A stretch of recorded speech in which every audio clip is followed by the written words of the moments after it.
you're at, you're already telling them we don't want to be here no more, right? And A, give us some land so we can establish ourselves, which is probably not going to happen. Yeah, I mean that's what the Nation of Islam wanted. Or B, we need to go somewhere else. Okay, well, where are you going to go? I mean that was.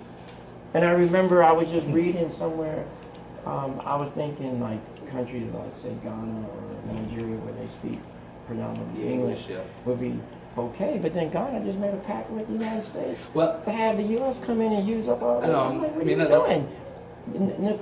Yeah. I mean, like what? Like who? What? Your founding father spoke against that. Completely against that. Like, what are you doing? Well, that's what I was saying about Walter anyway. I mean, his approach to Pan-Africanism was a mass-based approach. So he's not necessarily looking at these governments. He's dealing with the masses because when you realize you might have a black government, but that government isn't necessarily serving a black interest. So one of the issues that we're going to run into is people that say, well, let's separate, let's go back to Africa. Well, where are you going to go in Africa? Because all these countries are dominated by the same people that dominate you here in the United States. So that's why I think. Yeah, because most Africans are like, you're not even African. You came from way over there. I mean, you over here now? I know. Me personally, I've never encountered this issue, but I know a lot of people have. I mean, from Nigerians, I've seen people say like they've met Nigerians like, well, you're a slave. You have no connection. But that's not me personally. Like I've never dealt with that, but I know it gets really.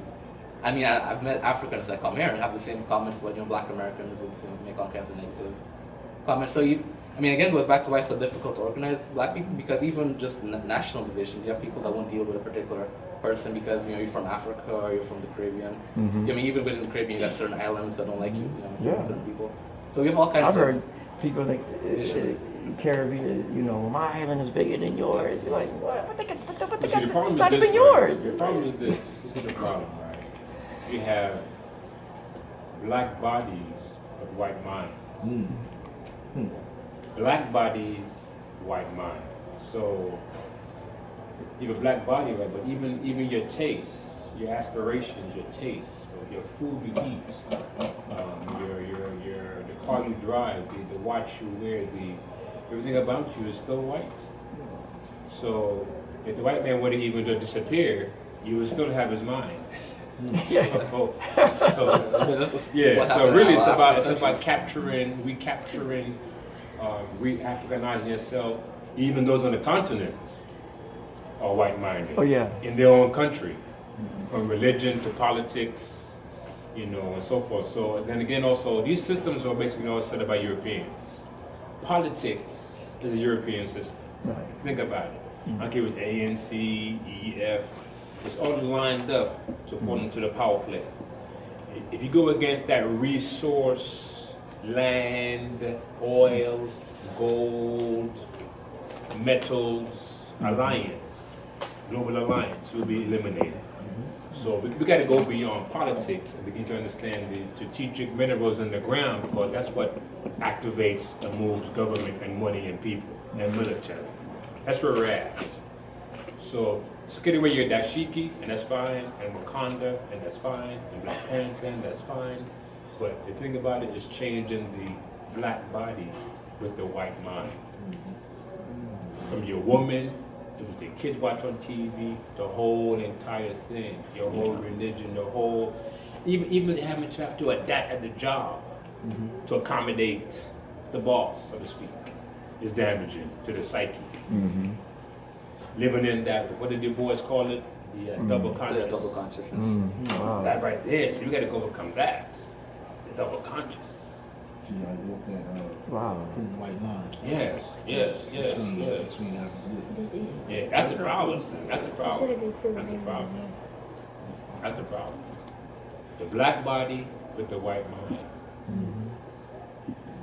Yeah. Because even if you became king, what's his name? You would still want those things that the white man had. Frantz Fanon. What's that? Fanon? Yeah, he wrote a book about that. Yeah, I have it. Yeah. Well, I'm saying, we already have the answers already. Frantz Fanon, Walter Rodney, Farrakhan, Marcus Garvey, Harriet Tubman, Malcolm X, Dr. King. The answers are somewhere in between those people. Marambe Ani, Amos Wilson. We got all the books. I got a whole wall full of books.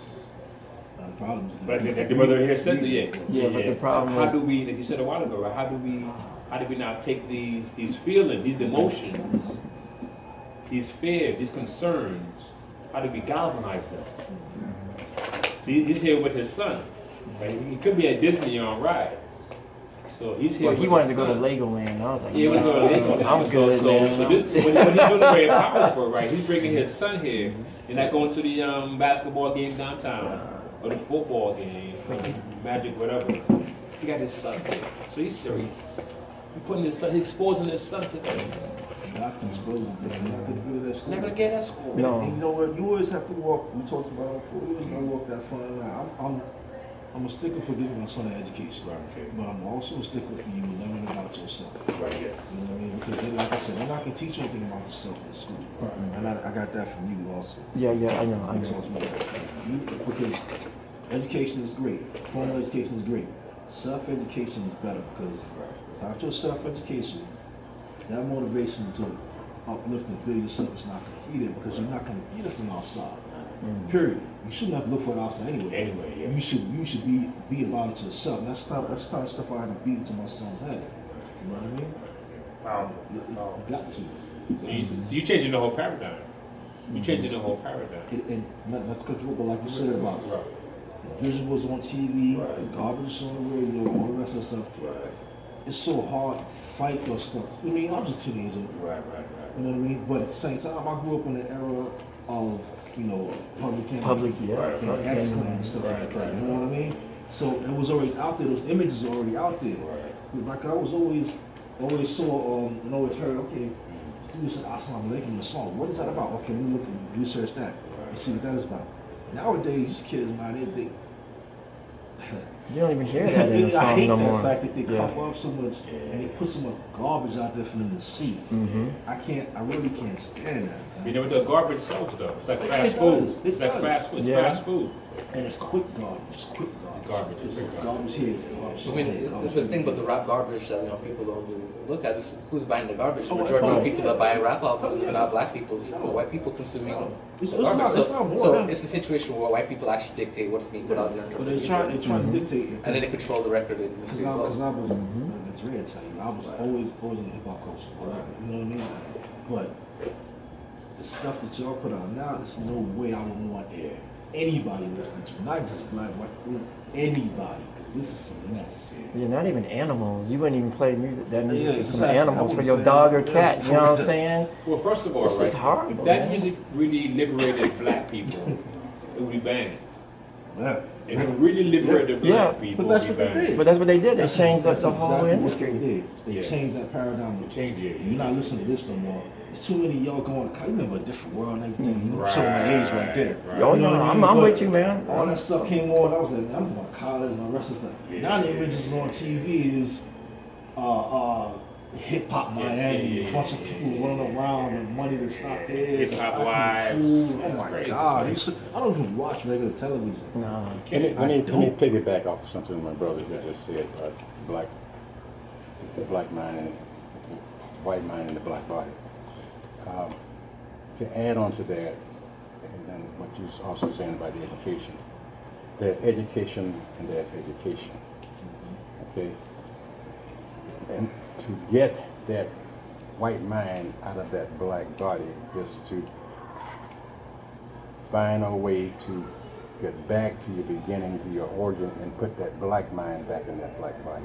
And the only way you're going to do that is for each of us to begin to understand and know who we are.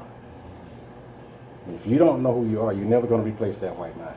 Now that's that's the history part that you're talking about, but there's also something else included in that. It's a mindset. It's a way of looking at life. This life, or this construct, as you said, that we're living in, is a false construct created by the Europeans. Our people don't know that because they don't know who they are. Not only on this continent, but on the continent of Akibalon. Anywhere else in any other continent, South America or wherever, Japan, you got blacks all over the place. Our people. That is what we got to pull up, come back to. But now it's not going to be easy because you understand when you say you're living in this false construct, the Europeans controlling everything, they will do whatever is necessary to continue to keep that control. So, no, we're not going to sell a piece of land, or try to get a piece of land and devoid ourselves of them because they're not going to allow that to happen as long as they're in control. Like Malcolm said, by any means necessary, and that's really the same thing that they have done. Everywhere they have went, they have conquered and taken.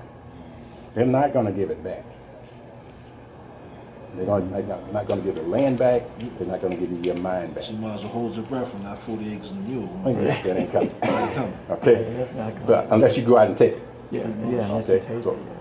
we even though we hate to say it, probably one of the ways